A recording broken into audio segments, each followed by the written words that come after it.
secara perlahan-lahan semua daerah yang memang bukan haknya, itu miliknya pemerintah DKI, maka kami akan tertibkan. PP Jakarta nyaman mah nggak nyaman sebenarnya, sama orang tinggal di gubuk ini yang nggak nyaman juga sih.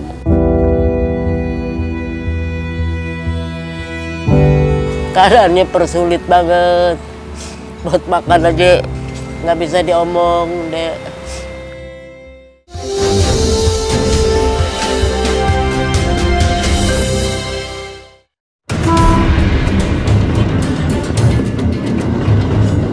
Baru saja Jakarta merayakan ulang tahunnya yang ke-498. Lantas, apa yang terlintas di benak Anda jika melihat kota Jakarta? Apakah megahnya gedung pencakar langit di sepanjang jalan protokol, kuliner jalanan dan warganya yang ramah, atau malah hunian kumuh yang masih banyak bertebaran? Memiliki penduduk hampir 11 juta jiwa, membuat Jakarta dikenal sebagai kota overcrowded alias sumpek. Nah, kota yang sumpek biasanya akan berkelindan dengan masalah permukiman kumuh. Selain minim ruang terbuka hijau dan ruang publik, kawasan kumuh juga minim sanitasi yang memadai. Ironisnya, pola pembangunan di Jakarta yang tidak seimbang sering menjadi acuan bagi daerah lain. Tapi apa yang jadi solusi pemerintah pusat? Yaitu memberikan rumah bersubsidi dengan ukuran 18 meter persegi. Hal ini jelas membuat banyak orang mempertanyakan kebijakan ini. Tujuannya mungkin cukup baik, tapi mungkin kami juga mesti belajar bahwa ide-ide di ranah publik harus lebih baik lagi soal rumah subsidi yang diperkecil.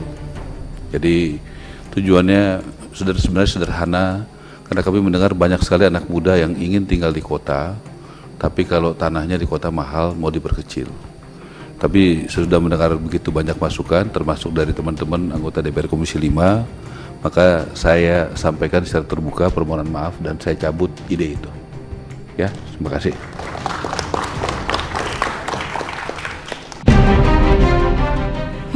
Mungkin para pejabat belum pernah merasakan sumpeknya hidup di tengah permukiman yang kumuh. Kali ini saya mengajak Anda untuk melihat sisi lain dari kehidupan di ibu kota.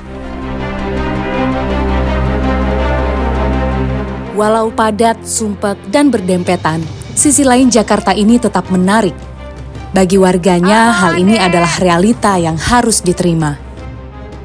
Tapi bagi sebagian orang, kepadatan di Jakarta justru menjadi daya tarik tersendiri.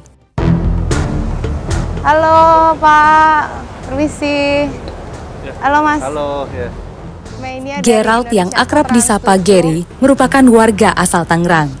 Ia rupanya sering melakukan traveling ke berbagai wilayah kumuh yang ada di ibu kota. Jika dibandingkan Tangerang, Jakarta memiliki lebih banyak permukiman padat. Bahkan tercatat masih ada 161 RW kumuh di seluruh sudut Jakarta. Saya dan Gary menelusuri keseharian warga di Kelurahan Manggarai, Jakarta Selatan. Inilah sisi lain Jaksel yang populer akan kultur anak mudanya. Bu, mari. Mari, Bu. Tak disangka di sela kami berkeliling, ada seorang pria yang menghampiri. Ini belum ada izin belum yang tempat. Ini kan kita dari Indonesiaco Trans 7.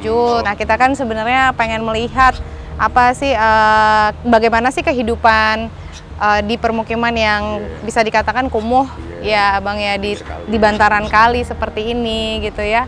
Terus saya tadi ketemu sama teman saya yang memang hobi foto ya kan, hobi untuk melihat sisi lain kehidupan lah gitu. Jadi gimana sebagai orang sini, sudah asli berKTP sini? Asli. Asli. Saya lahir di sini, besar di sini. Sama orang tua saya juga dari kakek neneknya asli di sini. Kalau buat was-was sih, menurut saya paling was-wasnya dalam hal kayak gubuk gitu kan, ini gubuk-gubuk kita nih.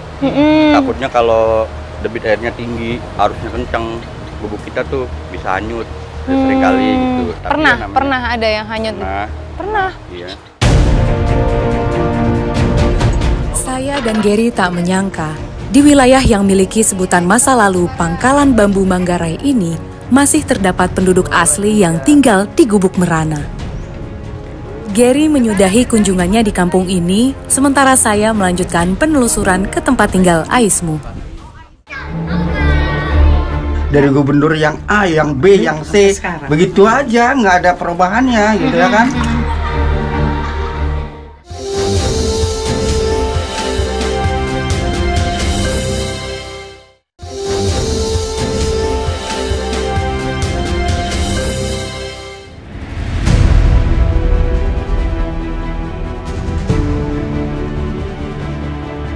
Tinggal di mana Bang Ais? Di sini, Ais tinggal bersama ibunya. Anak keempat dari 8 bersaudara ini belum berkeluarga, sehingga ialah yang mengasuh sang ibu. Sementara keempat saudaranya tinggal berdekatan di sini, dan 3 lainnya pergi merantau. Sejak lahir, Maisah tinggal di sini, hingga kini dirinya memiliki 13 orang cucu, ia masih bertahan menetap. Sekitar tahun 96, Maisah pernah merasakan digusur. Kala itu, ia sempat mengontrak di tempat lain hingga dirinya kehabisan uang.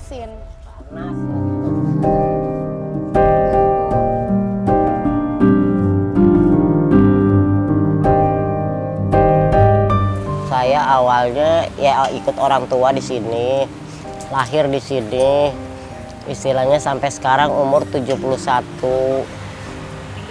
Tinggal di sini. Pernah digusur, tapi masih murah dulu bayarannya. Ya masih, ya di sini enak-enak aja ya, yang namanya tempat tinggal lahir di sini. Tapi begitulah buat cari makannya, ya nggak memadai gitu. Tapi emak bersyukur, alhamdulillah. Bantu-bantu ini puing sama anak, iya naik. Pernah ke bawah anyut. Apanya, Mak? Gubuknya ke kali anyut semua. Cuma mak tidur di jalan ada seminggu, tapi ada bantuan dapat makan gitu dari RW, dapat makan. Setelah sempat digusur, ia kembali ke sini dan mendapat belas kasihan dari kelurahan setempat. Nenek 71 tahun itu diperbolehkan tinggal di bantaran kali sebab merupakan orang lama yang lebih terpercaya. Sejak berpulangnya sang suami 6 tahun lalu, kehidupan Maisah di gubuk kolong rel kereta ini semakin menderita. Kalau masih sedihnya ya pas nggak ada suami, kok jadi begini. Tadinya makan enak, istilahnya apa-apa tinggal di ini. Sekarang nggak ada, nggak ada suami.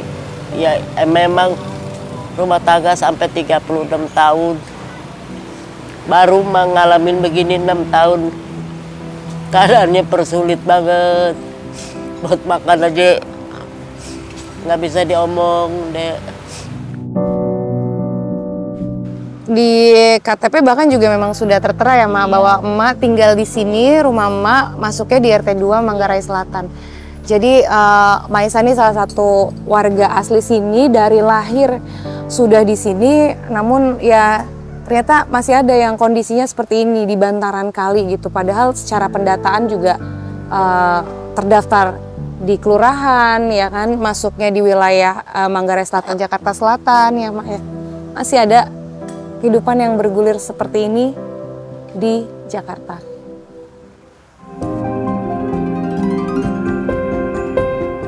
Hidup menyedihkan menyelimuti masa tua Maisah. Ia tak bisa bergantung kepada siapapun kecuali suaminya. Meski mempunyai 8 orang buah hati, ia tak ingin merepotkan anak-anaknya. Walau tinggal di bantaran Sungai Ciliwung, Maisah tidak mengakses air dari kali. Ia harus mengeluarkan biaya untuk kebutuhan air bersih, yakni Rp5.000 per jerigen. Dalam 1 minggu, ia menghabiskan sekitar 6 jerigen air. Aismu, sang putra yang tinggal bersamanya, sehari-hari hanya mengumpulkan puing bangunan atau barang bekas dari gedung-gedung. Dengan penghasilan yang tak menentu, Maisah tak ingin membebani putranya. Terkadang, Maisah datang ke warung sederhana milik putri keduanya untuk sekedar membantu. Jadi Ibu udah lama tinggal di bawah kolong ini ya? Iya, udah lama. Udah lama. Lahir di sini. Ini bawa rel kereta ya, Bu? Ya? Bawa rel kereta banget? Iya. Rel kereta. Jadi mah. Dan ternyata di bawah. Persis di atas kita nih keretanya lagi lewat. Kereta dari stasiun Manggarai ya, Kak. Dan intensitasnya cukup sering sih dari tadi tuh lalu lalang. Baru tahu juga kita di bawah sini itu ibu tinggalnya di tempat Pembuangan puing. jadi di sini banyak barang-barang bekas.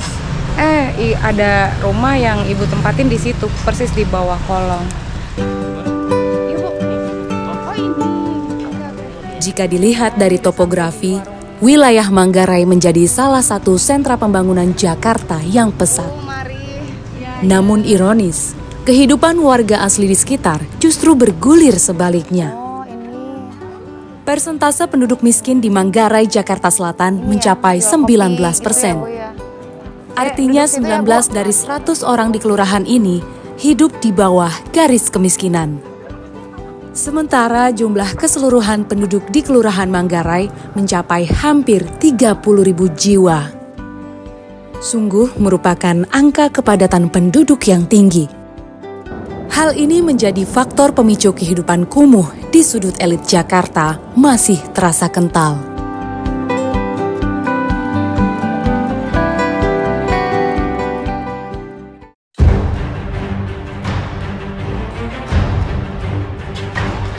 Biasanya kawasan padat penduduk juga minim ruang terbuka hijau. Artinya, daerah resapan air semakin sedikit. Permukiman padat penduduk yang tidak tertata memicu datangnya banjir dikala air sungai meluap. Pertengahan tahun yang seharusnya sudah kemarau, hujan malah tak kunjung henti. Akibatnya, sejumlah wilayah Jakarta lagi-lagi terendam air. Di sini tuh ternyata salah satu langganan banjir Jakarta yang sudah bisa dibilang apa ya? Ya tiap tahun pasti banjir gitu di sini. Tadi info dari warga dari tahun 97 dulu di banjir tiap tahun. Ya udah kayak jadi abadi gitu ya, udah puluhan tahun kayak gini-gini aja dan akhirnya seperti ini. Anak-anak itu justru nggak melihat ini sebagai bencana. Ya mereka asik aja gitu main air. Bermain air ya. Wilayah RT 12, 13, dan 14 di RW 4 Kelurahan Kampung Melayu menjadi lokasi banjir paling parah karena berhimpitan dengan Sungai Ciliwung.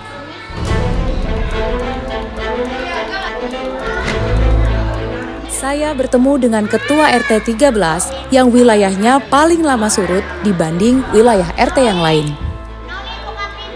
Banjir menggenangi permukiman capai 175 cm atau hampir 2 meter saat hujan deras melanda. Meski lebih dari 200 kepala keluarga terdampak, namun banyak dari mereka yang justru memilih bertahan di rumah. Ini lansia di mana nih? Sabar Bu. Pelan-pelan. Ini lansia nih. Lansia banget nih, jalan Bu Erda rumahnya yang mana? Itu depan. Oh itu rumah ibu. Kenapa warga sini nggak mau ngungsi keluar dari rumah aja Bu? Padahal udah tergenang air kayak gini. Kenapa Bu Erda? Ini karena air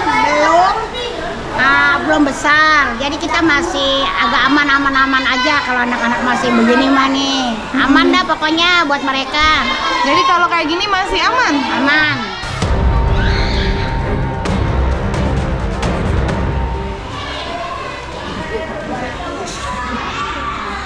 Siaga 1. Ini sih udah siaga 1 kalau di 200 ya. Kemarin soalnya Kemarin sampai 150 ada? 175.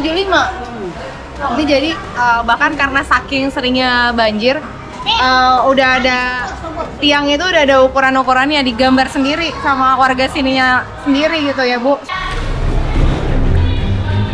Warga di sini seolah kebal terhadap banjir. Kondisi tata ruang permukiman yang sangat padat dianggap bukan persoalan bagi mereka. Banjir menjadi hal yang dianggap normal, miris. Ini saya masih menapak di tangga teras rumah. Kalau ini ke jalan, kalau turun ke jalan bagian jalan ini bawahnya itu lumpur tebal banget. Kalau menurut Bu RT lumpurnya bisa segini sendiri gitu. Padahal jalanan ini tuh aspal. Dan kalau dilihat sebelah sini, ini airnya sudah menutup hampir setengah pintu. Dan ini di bagian yang paling rendah yang ada di wilayah ini yang mepet banget sama kali. Gitu. Jadi kalau dilihat si Ega ini udah segini. Ini ada semeter mungkin ya? Ya kurang lebih 1 meter. Nah kita mau kalau jalan terus ke sana bisa nggak kira-kira? Lo napaknya bisa nggak? Gak tau, ini lumpurnya serasa sih sebetis lebih. Oh tebel ya lumpurnya ya. Oke kita coba ya, bareng-bareng. Aku nitip sendal di sini.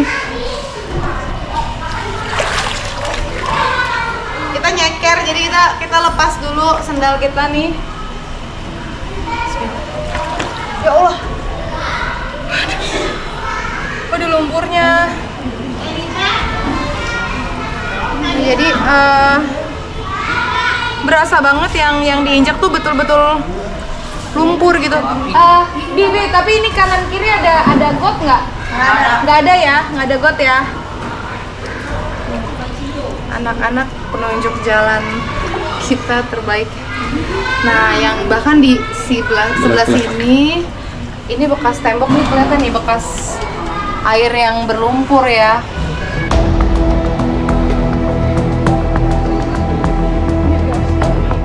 Saya dan Ega melanjutkan penelusuran dengan mendatangi salah satu rumah warga. Ibu rumahnya yang mana? Ini rumah ibu. Iya. Oh. Tapi kalau ke sana nggak bisa. Mereka seakan sudah lapang dada dengan bencana banjir yang terus-menerus melanda. Apa sih yang paling dirasakan kok kayak ada nggak Bu mungkin perasaan kayak ini banjir mulu, saya capek, udah tua ini. Kayaknya udah biasa ya, udah dari kecil. Jadi kayaknya nggak ada keluhan banjir mulu. Ya habis gimana emang gitu, udah ya kan? Musimnya. Kalau kita bilang banjir mulu, emang kalau mau banjir ya udah habis mau diapain lagi. Mau diapain lagi ya kan? Cuma ya mungkin pemerintah itu kayaknya dari tahun ke tahun, dari tahun ke tahun bicaranya cuma begitu aja gitu ya kan. Oh ini nanti mau begini, oh ini nanti begitu, cuma wacana aja gitu ya kan. Tindakannya itu kayak nggak ada gitu ya kan. Ya saya rasa ya kalau buat pemerintahan ya buat pemerintah ya mungkin istilahnya boleh dibilang itu bagaimana sih solusinya. Dari gubernur yang A, yang B, yang C begitu aja nggak ada perubahannya gitu ya kan.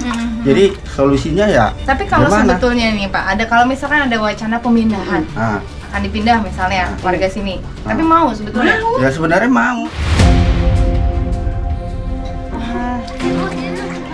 Nah ini kondisi dalam rumahnya Pak Sarijo ya? Iya.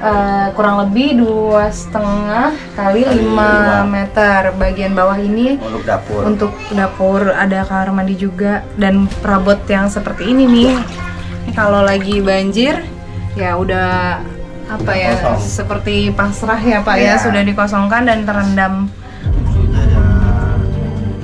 Warga di sini sebetulnya ingin pindah jika relokasi bukan sekedar wacana. Namun apa daya, mereka hanya bisa bertahan dan pasrah menerima keadaan. Banjir seolah sudah melekat dengan warga Kampung Melayu.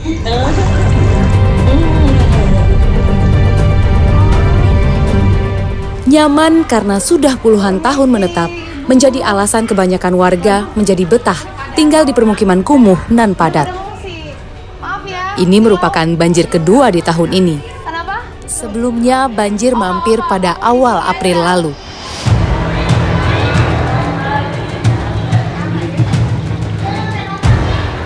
Di sini kayak sangat apa ya, sangat nggak sehat banget ya. Iya, mungkin kalau secara tata kota memang kurang rapi sih. Tuh makanya mungkin jadi penilaian kenapa Jakarta masuk kota terkumuh ke-7 ya. Ini Panganan ya tahu. Dan di spot ini nih menurut gue di Kebon Pala emang paling rendah yang di sini ya. dan paling kumuh gitu, sayang banget ya.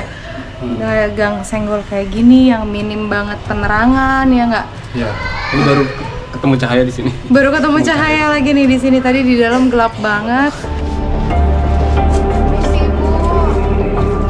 Tadi mas udah sampai situ doang. Oh tadi sampai sini doang. Nah sekarang udah surut yang di bagian sini ya Bu? Kalau kemarin mah nyambung sampai ke sana. Ya Allah, semana Ibu tingginya kemarin?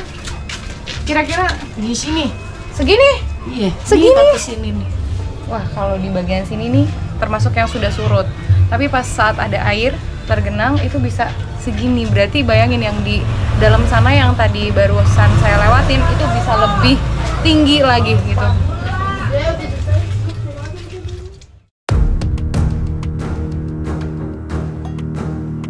Bergeser ke wilayah pesisir ibu kota, saya dan Ega memijakan kaki kami di Kampung Nelayan, Kelurahan Pluit, Kecamatan Penjaringan, Jakarta Utara.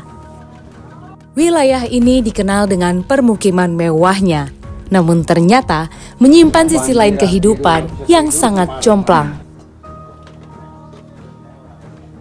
Dek. Halo Dek. Iya. Benar-benar muat satu orang. Ya. Memang di sini tuh kebanyakan perantauan dari Indramayu yang sudah ber-KTP DKI ya. Memang kebiasaan zaman dulu itu mereka merantau, jadi banyak ada di sana. Jadi bawa keluarga juga gitu ya. Di sini terlihat jelas kontrasnya karena di sebelah kiri saya ini perumahan mewah, di sisi kanannya ini langsung permukiman padat. Waduh, lagi pada mainan ya. Main apa, Dede? Setelah berpapasan, anak-anak rupanya antusias mengikuti kami. Kedatangan kami mungkin menjadi hiburan tersendiri bagi mereka. Halo dulu sini bentar. Halo. Permisi. Halo. Jadi saya diikutin sama anak-anak di sini. Adik-adik mana? Ramai banget.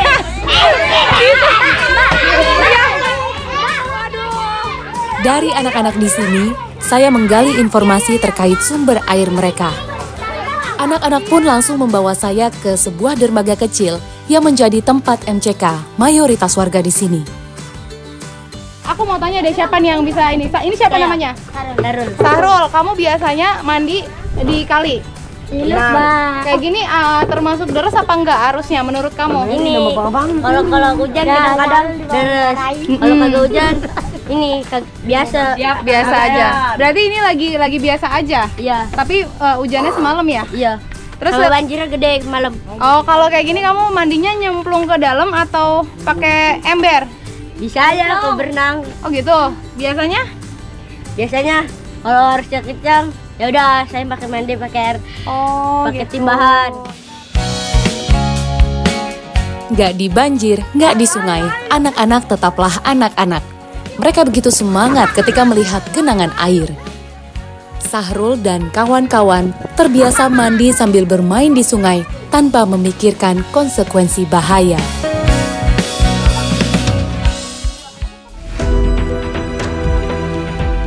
Bentangan kali Adem yang berhimpitan dengan permukiman nelayan menjadi bagian dari Sungai Angke.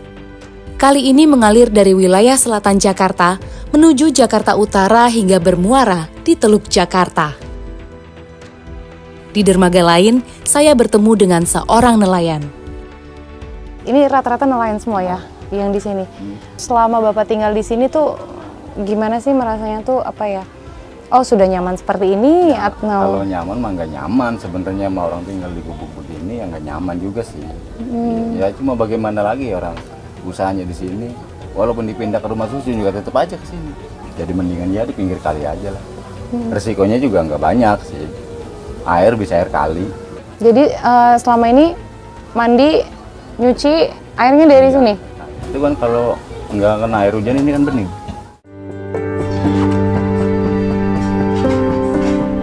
Sumber penghidupan yang berada di laut menjadi hal dilematis bagi warga pesisir dimanapun.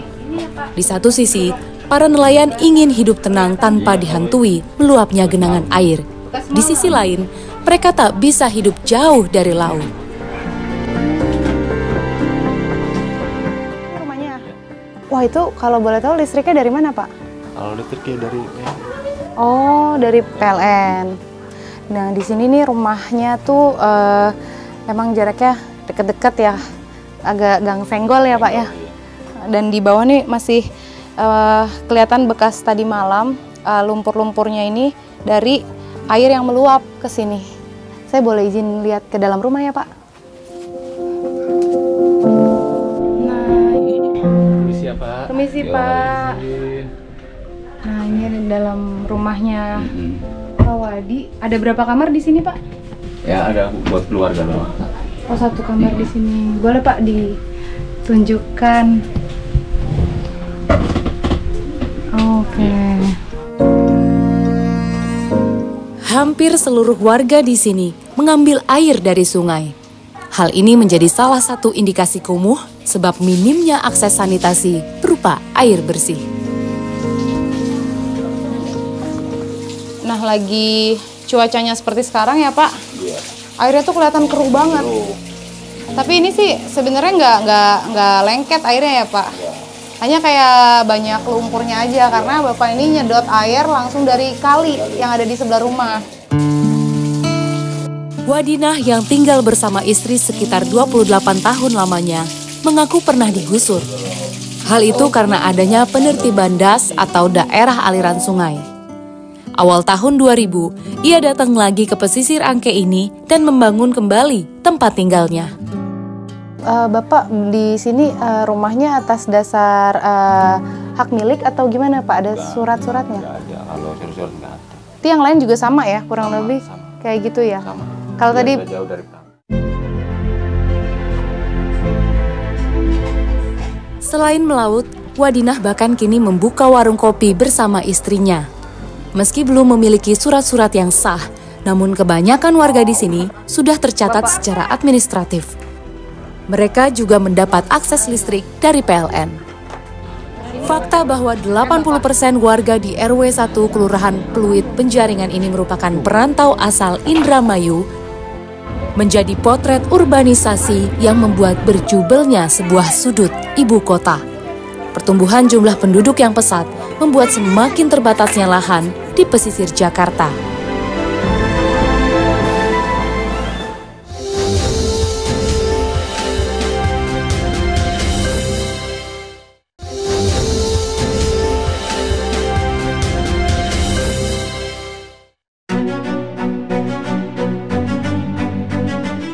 Wacana revitalisasi hingga relokasi permukiman kumuh di Jakarta tak pernah benar-benar terwujud.